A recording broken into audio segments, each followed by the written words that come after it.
Welcome to Shri చక్ర news bulletin లో ముందుగా హెడ్లైన్స్. ఆర్టీసీ బస్సులో శబరిమల వెళ్లి వచ్చిన అయ్యప్ప స్వాములకు అపూర్వ స్వాగతం పలికిన నర్సంపేట డిపో ఉద్యోగులు.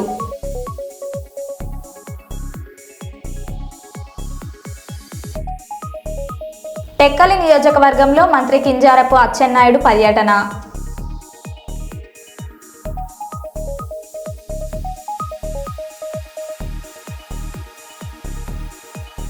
విశాఖ యారాడ బీచ్లో ఒడ్డుకు చేరిన భారీ తిమింగలం.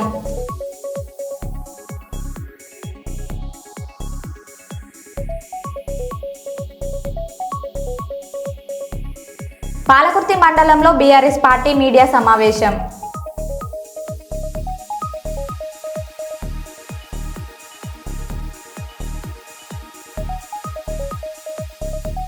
అమరావతిలో జనసేన ఎమ్మెల్యేలతో పవన్ కళ్యాణ్ భేటీలు.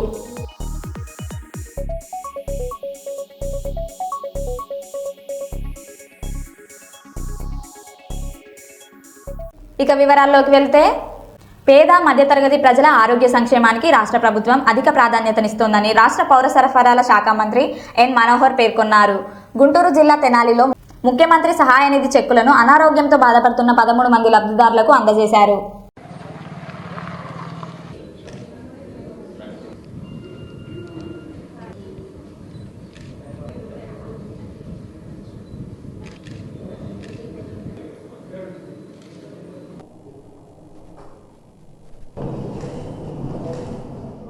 అనుకోకుండా వైద్యం కోసం ఇంత భారీ ఎత్తున ఖర్చు అయినప్పుడు నిజంగా ఈరోజు మా కూటమి ప్రభుత్వంలో గౌరవ ముఖ్యమంత్రి గారు చంద్రబాబు నాయుడు గారు చొరవ చూపించి రాష్ట్ర వ్యాప్తంగా ప్రతి కుటుంబాన్ని ఆదుకునే విధంగా ఒక అద్భుతమైన కార్యక్రమం చేస్తున్నాం. తెనాలి నియోజకవర్గంలో ప్రత్యేకంగా ఇప్పటివరకు దాదాపు 3,60,00,000 రూపాయలు మనం ఆర్థిక సహాయం ఈ ముఖ్యమంత్రి గారి సహాయ నిధి నుంచి అందించగలిగాం. ప్రతి వారం ఈ కార్యక్రమం ప్రజలకి అంకితం చేస్తూ అట్ ద సేమ్ టైం ఇది ప్రాసెసింగ్లో కూడా ఎక్కడ పొరపాట్లు జరగకుండా పారదర్శకంగా జరగాలనే ఒక తపనతోటి ఈ రోజు వరకు 317 మందికి మన నియోజకవర్గంలో గత సంవత్సరం నుంచి వాళ్ళకి అందించడం జరిగింది. ఐఏఎస్, ఐపీఎస్ పోలీసు అధికారులను పనిచేయనీయకుండా ఆంక్షలు విధించాడు చంద్రబాబు. అధికారంలోకి రాగానే ఇది పొలిటికల్ గవర్నెన్స్ అని, తమ నాయకులను కార్యకర్తలను చూసుకోమని చెప్పిన చంద్రబాబు ఇప్పుడు అధికారులను తప్పుపడుతున్నాడు. అధికారులకు దిశానిర్దేశం చేయాల్సిన ముఖ్యమంత్రి, మంత్రిమండలి విఫలమైతే అధికారులను దోషులను చేస్తున్నారు అని పేర్ని నానిగారు, కృష్ణా జిల్లా వైఎస్ఆర్సీపీ అధ్యక్షులు, మాజీ మంత్రి అన్నారు. పని చేయనివ్వకుండా ఆంక్షలు విధిస్తారు.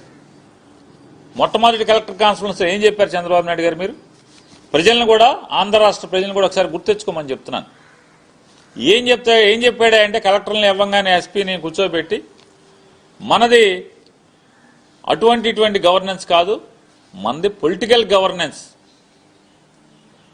మా కార్యకర్తలందరూ కూడా వస్తారు, వాళ్ళకి మర్యాద ఇవ్వండి.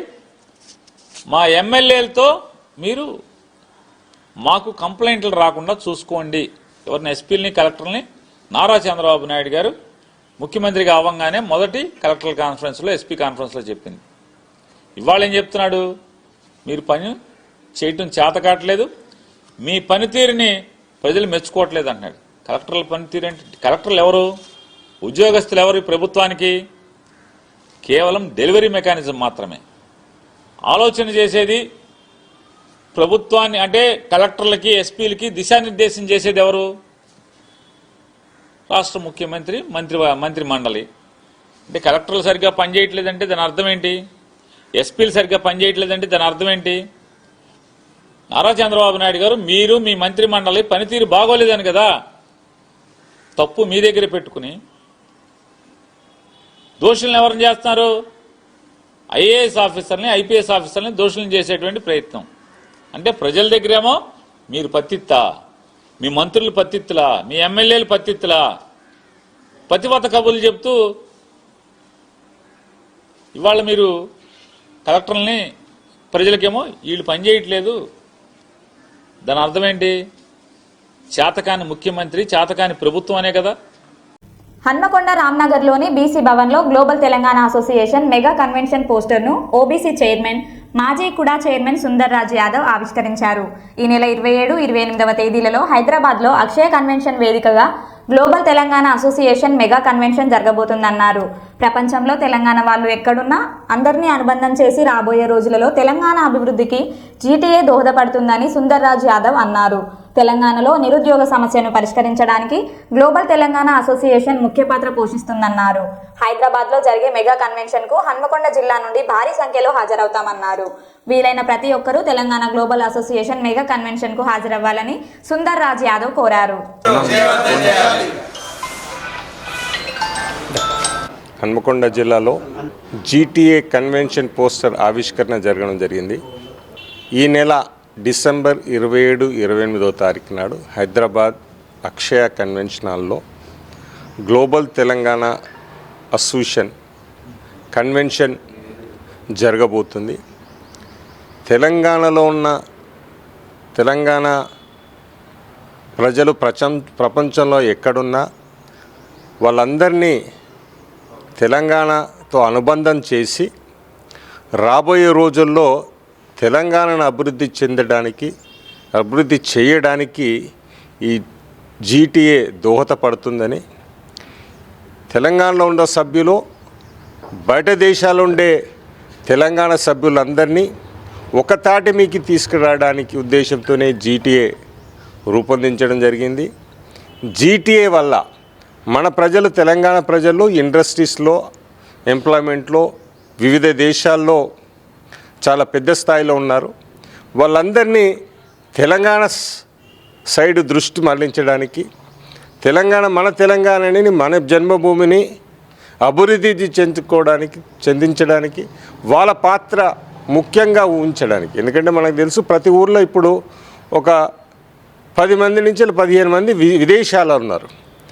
కానీ ఇక్కడ అవసరాలు ఏంటో వాళ్ళకి తెలియదు, వాళ్ళు సాయం చేయాలన్నా ఇక్కడ అవసరాలు ఏంటో తెలియదు. మనం ఏం చేస్తున్నాం అంటే వాళ్ళందరినీ ఒక తాటి మీదకి తీసుకొచ్చి ఒక్కొక్కరు డిఫరెంట్ ప్రొఫెషన్, కొందరు ఫార్మసీలు ఉన్నారు, కొందరు ఐటీలు ఉన్నారు, కొందరు ఇండస్ట్రీలు ఉన్నారు, కొందరు ఈవెన్ అగ్రికల్చర్ ఉన్నారు. వాళ్ళు వాడే టెక్నాలజీ కావచ్చు, వాళ్ళు చేసే ఇండస్ట్రీస్ కావచ్చు.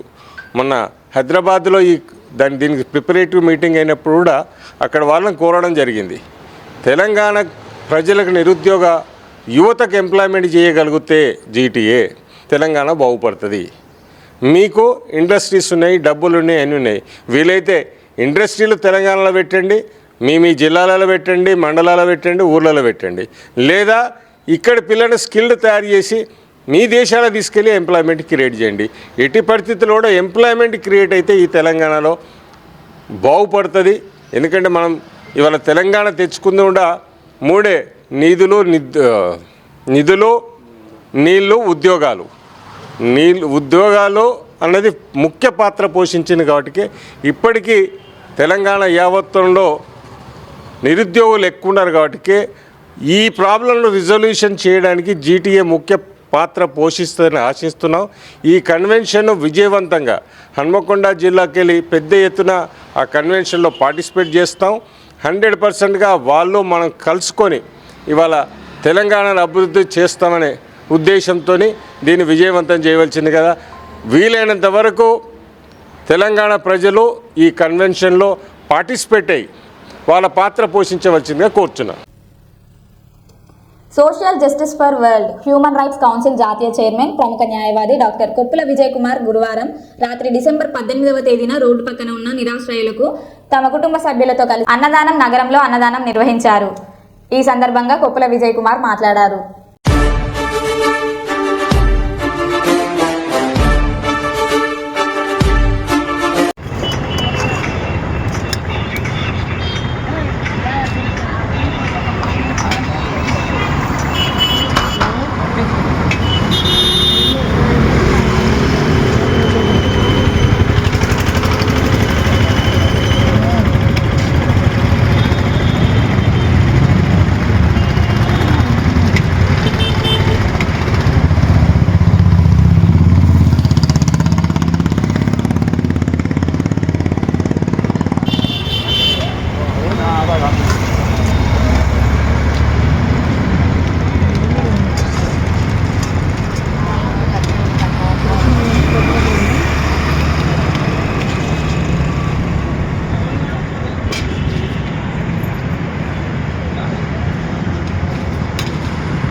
సీఎం రేవంత్ రెడ్డికి కేటీఆర్ సవాల్. దమ్ముంటే పార్టీ ఫిరాయించిన 10 మంది ఎమ్మెల్యేలతో రాజీనామా చేయించాలి.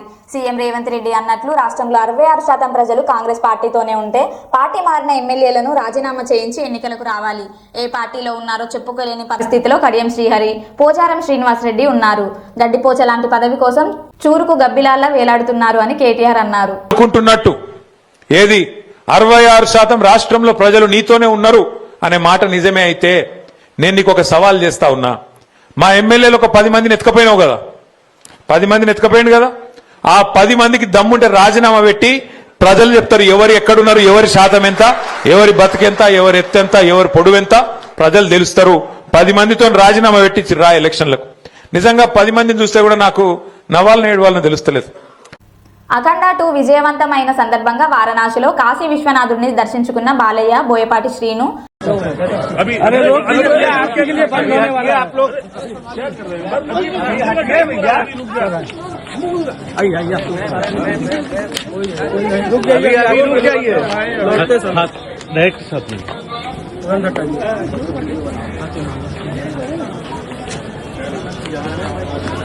इधर नहीं सामने हटो भैया, आप बहुत लोग अंदर नहीं जाएंगे, आप लोग हटिए पीछे। अभी अरे लोग आपके लिए बंद होने वाले, आप लोग हटिए भैया,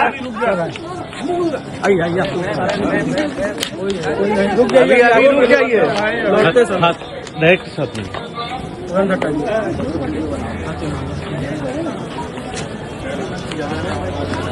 इधर नहीं सामने हटो भैया, आप बहुत लोग अंदर नहीं जाएंगे, आप लोग हटिए पीछे। మాజీ క్రికెటర్లు యువరాజ్ సింగ్, రాబిన్ ఊతప్ప ఆస్తులు అటాచ్. బెట్టింగ్ యాప్ల ప్రమోషన్ కేసులో పలువురు ప్రముఖుల ఆస్తులు అటాచ్. నటులు సోను సూద్, నేహా శర్మ ఆస్తులు అటాచ్ చేసిన ఈడీ.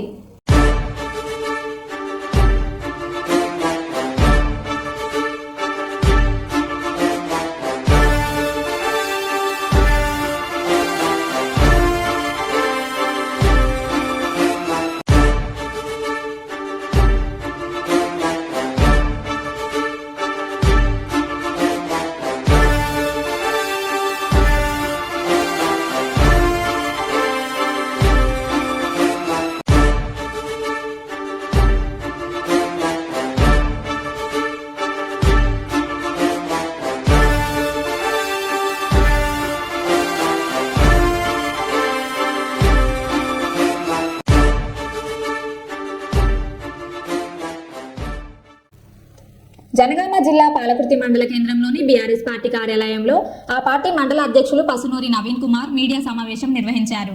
బీఆర్ఎస్ బలపరిచిన సర్పంచ్ అభ్యర్థులను గెలిపించిన ప్రజలకు ధన్యవాదాలు తెలిపారు. రానున్న ఎంపీటీసీ, జెడ్పీటీసీ ఎన్నికల్లో అధికార కాంగ్రెస్ పార్టీకి బుద్ధి చెప్పడానికి ప్రజలు సిద్ధంగా ఉన్నారన్నారు. కార్యక్రమంలో నూతనంగా గెలుపొందిన సర్పంచులు, FACS చైర్మన్ బొబ్బల రమణారెడ్డి, పార్టీ నాయకులు తదితరులు పాల్గొన్నారు. ఎమ్మెల్యే గారు ప్రాతినిధ్యం వహిస్తుంటే వారి యొక్క పనితీరు ఎలా ఉందన్న నిదర్శనానికి పాలకుర్తి మండల ప్రజలు మరి ఇక్కడ ఉన్న మేధావులందరూ కూడా వాళ్ళు ఇచ్చిన తీర్పు వారి యొక్క చెంపపెట్టులాగా ఉంది. ఎందుకంటే మండలంలోని 38 గ్రామ పంచాయతీల్లో సుమారుగా సగానికి సగం 17 గ్రామ పంచాయతీలు టీఆర్ఎస్, 17 గ్రామ పంచాయతీలు కాంగ్రెస్ గెలుచుకునే స్థాయికి సమాన స్థాయిలో వచ్చిందంటే వాళ్ళ పనితీరు, ఎమ్మెల్యే పనితీరు ఎలా ఉంది, రేవంత్ రెడ్డి గారి ప్రభుత్వ పనితీరు ఎలా ఉంది, అలాగే మన ఓడిపోయిన దయాకర్ రావు గారు కావాలని మరియు కేసీఆర్ఏ రావాలనే ఆలోచనతోటి కూలంకుషంగా కుండ బద్దలు కొట్టినట్టు పాలకుర్తి మండల ప్రజలు మరియు పాలకుర్తి పట్టణ ప్రజలు కూడా కూలంకుషంగా మంచి తీర్పు ఇచ్చిండ్రు. వారందరూ కూడా పేరు పేరున పాలకుర్తి మండలం ఉన్న విఘ్నులకు, మేధావులకు, పాలకుర్తి ఓటర్ మహిళలకు అందరికీ బీఆర్ఎస్ పార్టీకి దయాకర్ రావు కావాలని, కేసీఆర్ కావాలని అందరూ కూడా చేతులెత్తి ఒక్కసారి అందరు కూడా నమస్కారం తెలియజేసుకుంటూ ఈ తీర్పుతోటి కావాలని కాంగ్రెస్ పార్టీ చేస్తున్న అరాచకాలు రాష్ట్రంలో మరియు ఈ నియోజకవర్గ కేంద్రంలో ఈరోజు జరుగుతున్న 38 గ్రామ పంచాయతీలో ఎలక్షన్లు జరిగితే సుమారుగా 2 గ్రామ పంచాయతీలు యునానిమస్ కాగా 17 గ్రామ పంచాయతీలు 34 మాత్రమే 35 ఇళ్లలో ఎలక్షన్ జరిగితే సమాన పాలుగా 17 పంచుకొని ఒకరోజు అధికారంలో ఉంటే టీఆర్ఎస్ పార్టీ 3 గ్రామ పంచాయతీల 36 మాత్రంలో 3 మాత్రమే ఆ రోజు కాంగ్రెస్ పార్టీ గెలిచింది. మా యొక్క పనితీరు ఆ రోజు ఎలా ఉన్నదనేది ఆ రోజు గెలిపించిన ప్రజలందరూ కూడా ఆలోచన చేసిండ్రు. ఈ రోజు ప్రభుత్వంలో మీరు గెలిచిన 38 పంచాయతీల్లో 17 సగ స్థానాలు అన్ని కూడా పూర్తి స్థాయిలో బీఆర్ఎస్ పార్టీ దయాకర్ రావు గారి నాయకత్వంలో ఇక్కడ బీఆర్ఎస్ పార్టీ ఉండాలి, దయాకర్ రావు గారి నాయకుడే కావాలని కూడా అక్కడి గ్రామ ప్రజలు ఒంటి తీర్పుతోటి అందరూ కూడా తీర్పు ఇవ్వడం జరిగింది. అలాగే ఈ రోజు 17 గ్రామ పంచాయతీలు గెలిచిన తర్వాత 4-5 గ్రామ పంచాయతీలు మేజర్ గ్రామ పంచాయతీలు గూడూరు అయితేంది, గూడూరు 22 ఓట్లతోటో సమాన పాలుగా వచ్చి 20 ఓట్లతోటి అక్కడ అధికార పార్టీ వాళ్ళు ప్రలోభాల గురి చేసి రాత్రిపూట పోలీస్ స్టేషన్లో కేసులు పెట్టించి గూడూరు అయితేంది 22 ఓట్లు, వావిలాలు అయితేంది 21 ఓట్లు, అయ్యంగార్పల్లి అయితేంది 14 ఓట్లు, కోతులబాద 5 ఓట్లు. అంటే సుమారుగా 5-6 గ్రామ పంచాయతీలు కూడా అది నైతికంగా బీఆర్ఎస్ పార్టీ విజయమే. దాని యొక్క విజయం ఈరోజు 17 నుంచి 5 కలుపుకుంటే 22 ఓట్ల కేసీఆర్ గారి నాయకత్వం దయాకర్ రావు గారిని కోరుకున్నారు. మెజార్టీ స్థానాల్లో బీఆర్ఎస్ పార్టీ గెలిచిందనేది కూడా ఒక్కసారి వాస్తవం పసిగట్టాలి. ఈరోజు పాలకుర్తి నియోజకవర్గ కేంద్రం, పట్టణ కేంద్రం పాలకుర్తి రాష్ట్రంలోనే మొదటి స్థానంలో ఆ రోజు దయాకర్ రావు గారు ఏ రకంగా అభివృద్ధి చేసిండో ఆ యొక్క అభివృద్ధిని చూసి పాలకుర్తి పట్టణ ప్రజలందరూ కూడా దయాకర్ రావు గారు చేసిన ఈ గుడులు బడులు పాలకుర్తికి చేసిన సేవలకు గుర్తుంచి ఈరోజు పాలకుర్తి ప్రజలు మా యొక్క విజయమ్మ గారిని ఈరోజు పాలకుర్తి పట్టణానికి సర్పంచ్గా ఎన్నుకున్నారంటే దయాకర్ రావు గారి అభివృద్ధి కృషి, పార్టీ బీఆర్ఎస్ పార్టీ కార్యకర్తల కృషితో అందరం కూడా ఈరోజు గెలవడం జరిగింది నియోజకవర్గ కేంద్రంలో. అంటే సుమారుగా ఇక్కడ 46 నుంచి 49 వేల ఓట్లు ఉంటే 46 వేల ఓట్లు పోలైతే 21,270 ఓట్లు టీఆర్ఎస్ పార్టీకి దక్కడం జరిగింది. ఇది చరిత్ర సృష్టించే విధంగా ఈరోజు బీఆర్ఎస్ పార్టీ కార్యకర్తలందరూ కూడా కష్టపడ్డారు. అలాగే ఈరోజు కాంగ్రెస్ పార్టీ కార్యకర్తలు వాళ్ళు చేసిన దానికి 21,000 ఓట్లు మాత్రమే వచ్చినాయి. మేము ఇప్పుడు మండలంలో ఒక దాదాపు సుమారుగా మెజార్టీగా ఈరోజు బీఆర్ఎస్ పార్టీ వచ్చిందంటే అది దయాకర్ రావు గారి కృషితోటి కష్టంతో చేసిందని ఈ సందర్భంగా మనం చేస్తున్నాం. అలాగే స్థానిక సంస్థల్లో 2023లో ఎమ్మెల్యే ఎలక్షన్లు వచ్చినప్పుడు మాకు ఈ మండల కేంద్రంలో మొత్తం కలిసి ఇక్కడ పోలైన ఓట్లు 49% అంటే అప్పుడు 45 సుమారుగా 46,000 ఓట్లు, దాంట్లో 51,000 ఓట్లు ఉంటే పోలైన 45,000 అయితే 7,500 ఓట్లు కాంగ్రెస్ పార్టీ అప్పుడు మెజార్టీలో ఉన్నది. ఈ రోజు వచ్చేసరికి దయాకర్ రావు గారు కోల్పోయిన తర్వాత ఈ రోజు పాలకుర్తిలో 7,500 మైనస్ పోయి తిరిగి మనం 1000 ఓట్లకు సుమారుగా గ్రామ పంచాయతీలో సమపాలుగా వచ్చి 100 నుంచి 150 ఓట్ల మెజార్టీ వచ్చిందంటే వారి యొక్క పనితీరు ఏ విధంగా ఉందన్నది కూడా ఇక్కడ ఉన్న నాయకులు తెలుసుకోవాలి. అలాగే వాళ్ళు చేసిన కేసులు, అయ్యంగార్పల్లిలో మీద కేసులు, మల్లంపల్లిలో కేసులు, శ్రీగారం వల్ల మీద నిన్న కేసులు పెడితే మా వాళ్ళని జైలు పంపడం జరిగింది. మేము చేసింది ఎక్కడ కూడా అధికార దుర్వినియోగం చేయలేదు. మీ అధికారం అడ్డం పెట్టుకొని పాలకుర్తిలో మేము పర్మిషన్ పెట్టుకుంటే 4 గంటలకు సాయంత్రం కావాలంటే పర్మిషన్ క్యాన్సిల్ చేసి ఉదయానికి మళ్లించింది అధికార పార్టీ బలంతో చేశారు. అయినా పాలకుర్తి ప్రజలు ఎవరు కూడా దయాకర్ రావు గారి ఆలోచనతో బీఆర్ఎస్ పార్టీ కష్టాలతోటి కార్యకర్తల కృషితోటి గెలవాలన్న లక్ష్యంతో ఎక్కడ కూడా మేము ఎవరిని ప్రలోభ పెట్టకుండా ఖచ్చితంగా. విశాఖ యారాడ బీచ్ లో ఒడ్డుకు చేరిన భారీ తిమింగలం సముద్రం ఒడ్డుకు కొట్టుకు రావడంతో మృతి. తిమింగలం 350 కేజీల బరువు, 15 అడుగుల వెడల్పు ఉంటుందని భావిస్తున్న పోలీసులు, ఆసక్తిగా చూస్తున్న పర్యాటకులు.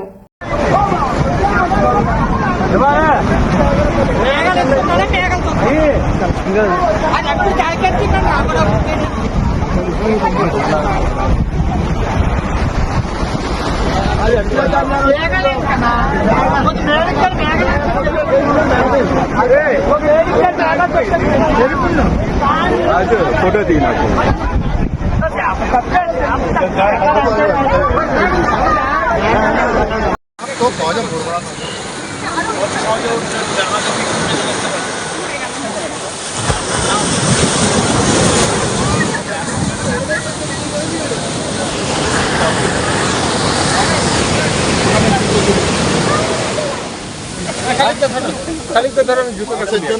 एउटा कमाएको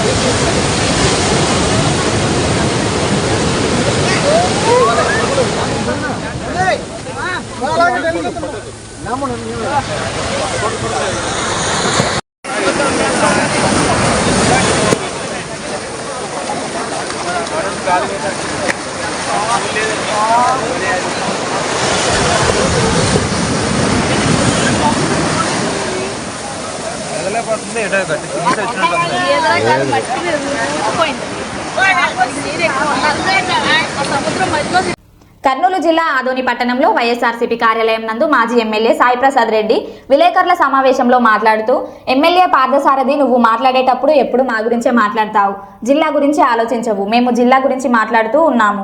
నీకు దమ్ము ధైర్యం ఉంటే నువ్వు జిల్లా తీసుకొనిరా అని, లేకుంటే ఊరుకుండు. నువ్వు దీక్షకు కూర్చుంటానని మాటలు చెప్పడం కాదని, ఇంతవరకు నువ్వు దీక్షకు కూర్చోలేదు అని, సోమవారం నుంచి మేము దీక్షకు కూర్చుంటున్నామని తెలిపారు. ఏదున్నా కూడా మెడికల్ కాలేజ్ కూడా ప్రైవేట్ పరంగా కాకుండా ప్రభుత్వ పరంగా నడిపేది ఒకటి. రెండోది, మేము జిల్లా మీరు చేయకపోతే మేము ఖచ్చితంగా చేస్తాం, ఇది వదిలే ప్రసక్తే లేదని చెప్పేసి ఇప్పుడే చెప్తా ఉన్నాం గట్టిగా. అధికారం వచ్చి దేవుని దయతో వచ్చి జగన్మోహన్ రెడ్డి ముఖ్యమంత్రి అయితే ఇక్కడ మా ప్రజల సహకారంతో గెలిస్తే దీన్ని జిల్లాను చేసి తీర్తామని చెప్పేసి కూడా గట్టిగా చెప్పగలుగుతా ఉన్నాం. ఏదున్నా ఏ సమస్య ఉన్నా వదిలే పరిస్థితి లేదని చెప్పేసి కూడా నేను చెప్పడం జరుగుతూ ఉంది. ఏదున్నా నీ వచ్చినప్పటి నుంచి కూడా నువ్వు ఇంకోటి మాట అన్నావు, ప్రజలు మేము క్షమాపణ చెప్పాలా, మోకాల కింద కూర్చొని వాళ్ళ పాదాలు కడిగి నెత్తిమీద చదువుకోవాలంట. ఆ కర్మ నీకు పట్టింది ఖచ్చితంగా. 18 నెలలుగా ఏం చేయలేదు. ఒకటి, మోకాల మీద కూర్చొని ప్రజలు నిన్ను గెలిపించినారు కాబట్టి వాళ్ళ కాళ్ళు కడిగి నువ్వు తాగల్లా, చల్లుకునేది కాదు, నువ్వు తాగల్లా. అది ఇప్పుడు నువ్వు చేయాల్సి ఉండేదని చెప్పేసి కూడా గట్టిగా చెప్తా ఉన్నాం. 24 గంటలు ఎంతసేపు మాట్లాడినా భయభ్రాంతులు చేసినాము. ఎవరిని భయభ్రాంతులు చేసినాము, ఎవరి కుటుంబాన్ని ఇబ్బంది పెట్టినాము. దోపిడీ జరిగింది, ఎక్కడ దోపిడీ జరిగింది? నువ్వేం చేస్తా ఉన్నావు? దోపిడీ జరిగింటే నువ్వు 18 నెలలు అయింది కదా, ఏం చేస్తా ఉన్నావు? నీ ఆదాయాన్ని వెతుక్కునేదానికి నీవన్నీ కూడా ఏదో రకంగా నీ ఆదాయం కావాలి. నీకు ఆదాయాన్ని వెతుకుకోవడానికి ప్రచారాలు చేస్తూ ఉంటాను అంతా కూడా. ఏ విషయంలో కూడా నువ్వు ఆలోచన చేసేది ఒకటే, నేను 26 కోట్లు ఖర్చు పెట్టినాను, నాకు ఏ విధంగా రావాలని చెప్పేసి. నీ మనస్సాక్షిని తెలుసుకో. పేదోళ్ళ కోసం పంచే కోడిగుడ్లతో కూడా నువ్వు వసూలు చేస్తున్నావంటే ఇంతకంటే హీనమైన పరిస్థితి ఏమైనా ఉందా అని చెప్పేసి నేను అడుగుతా ఉన్నాను. గతంలో ఎవరికైనా తెచ్చినావు నువ్వు కోడిగుడ్లు పంచేదానికి? అంగన్వాళ్ళకి. వాడిని ఎందుకు తీసేసాం? ఇప్పుడు వాళ్ళే చెప్తారు వచ్చి, ఇట్లా డిమాండ్ సార్ మేము ఇవ్వాల్సి వస్తుందని చెప్పేసి. ఒకటిగా నువ్వు ఏం చేసుకుంటావు చేసుకో. ఎందుకంటే నువ్వు గెలిచినావు, 5 ఏళ్ళు ఉంటావు కాబట్టి, ఎమ్మెల్యేగా ఉంటావు కాబట్టి, నువ్వు ఏమైతే దోపిడీ చేయాలనుకున్నా చేసేయి, ప్రాబ్లంలే. ఏం కూడా ఆలోచన చేసే పని లేదు. ఎవరు ఏమనుకున్నా నువ్వు ఇక్కడ పుట్టలే, ఇక్కడ పెరగలే, నీకు ఈ ఊరు కూడా ఉంటుంది, నా ఊరు అనుకునే పరిస్థితి కూడా లేరు. మేము ఇక్కడే పుట్టినాం, ఇప్పుడే పెరిగినాం కాబట్టి అన్నీ ఆలోచన చేసి ముందుకు అడిగేస్తాం మేమంతా కూడా. ఆ విధంగా ఈరోజు జిల్లా విషయంలో మేము గ్యారెంటీగా పనిచేస్తాం. జిల్లా విషయంలో మేము జేఏసీ తరఫున ఈ కార్యక్రమాన్ని కొనసాగిస్తూ ఉంటాం. ప్రజల సెంటిమెంట్ కూడా మాకు ఉంది కాబట్టి దీని మీద మా సపోర్ట్ ఎప్పటికీ ఉంటుందని చెప్పేసి కూడా నేను చెప్పడం జరుగుతూ ఉంది. ఏదున్నా వెనకడుగు వేసే పరిస్థితి లేదని కూడా చెప్పడం జరుగుతూ ఉంది. చేతనైతే నువ్వు జిల్లా మీ కూటమి ప్రభుత్వం తీసుకువచ్చి ప్రజలకు ఇవ్వండి అని చెప్పేసి. కర్నూలు జిల్లాలో యథేచ్ఛగా గంజాయి సాగు. చిప్పగిరి మండలం దేగులపాడులో భారీగా గంజాయి సాగు. గంజాయి మొక్కలను స్వాధీనం చేసుకున్న పోలీసులు. గ్రామానికి చెందిన శివయ్య అనే రైతు మిరప పంటలో అంతర పంటగా గంజాయి సమాచారం అందుకున్న పోలీసులు. గంజాయి మొక్కలను స్వాధీనం చేసుకున్న పోలీసులు. గంజాయి సాగు చేసే వ్యక్తికి టీడీపీ నాయకుల మద్దతు అంటూ ఆరోపణలు.